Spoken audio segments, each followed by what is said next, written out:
এই অঙ্কটা খুব সহজেই শর্টে এক লাইনে করে দেখানো সম্ভব। ঠিক আছে, তো প্রথমে আমি অঙ্কটা এক লাইনে করে দেখাবো, তারপরে কেন এক লাইনে করলাম, এত শর্টে করলাম সেটা ডিটেলসটা পরে জানাচ্ছি।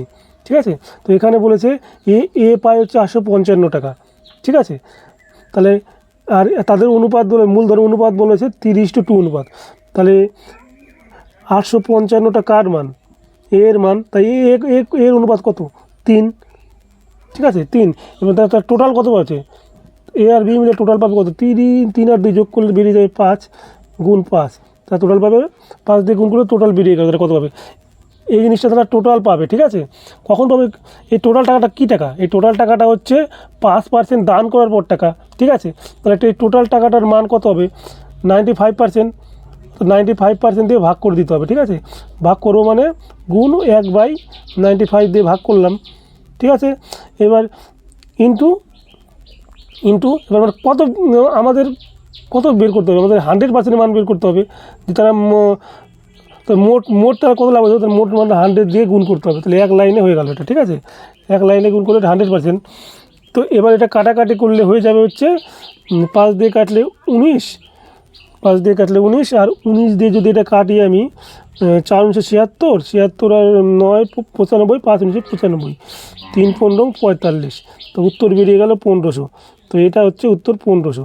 ঠিক আছে, তো এটা এভাবে কেন করলাম? এর কারণটা হচ্ছে আমাদের এখানে কি বলা আছে? এখানে বলা আছে যে তাদের হচ্ছে লাভ্যাংশের অনুপাত 3:2। ঠিক আছে, সরি, মূলধনের অনুপাত 3:2।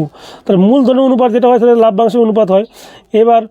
এবার বলেছে হচ্ছে এবার শুধু এর লাভ্যাংশ দেওয়া আছে। এর লাভ্যাংশ কত দেওয়া আছে? 855 দেওয়া আছে। তাহলে 3-এর মানটা 855, যার মান দেওয়া থাকে সেটা সবসময় নিচে হয়। ঠিক আছে, তা 3-এর মান দেওয়া আছে, 3 যে রাশি, এর লাভ্যাংশের মান দেওয়া আছে, এর লাভ্যাংশের মান দেওয়া আছে 3, 3 আর 3-এর মান কত দেওয়া আছে? 855। তাহলে 855 উপরে থাকবে, যার মান দেওয়া থাকবে সেটা নিচে হবে, আর তার মানটা উপরে হবে। আর কোনটা বের করতে হবে? তাহলে মোট মূলধন বের করতে হবে। মোট মূলধন কত আছে? সরি, মোট মূলধন বলছি।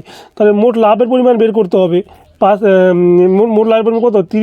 3 আর 2 যোগ করলেই তাদের মোট লাভের পরিমাণ বেড়ে যাবে না? 3 আর 2, কারণ তা লাভটা তো তাদের মধ্যেই, শুধুমাত্র তাদের মধ্যেই একটু ভাগ হয়েছে লাভটা, তার জন্য 3 আর 2 যোগ করলে 5, এই 5 দিয়ে গুণ করলে বেরিয়ে যাবে।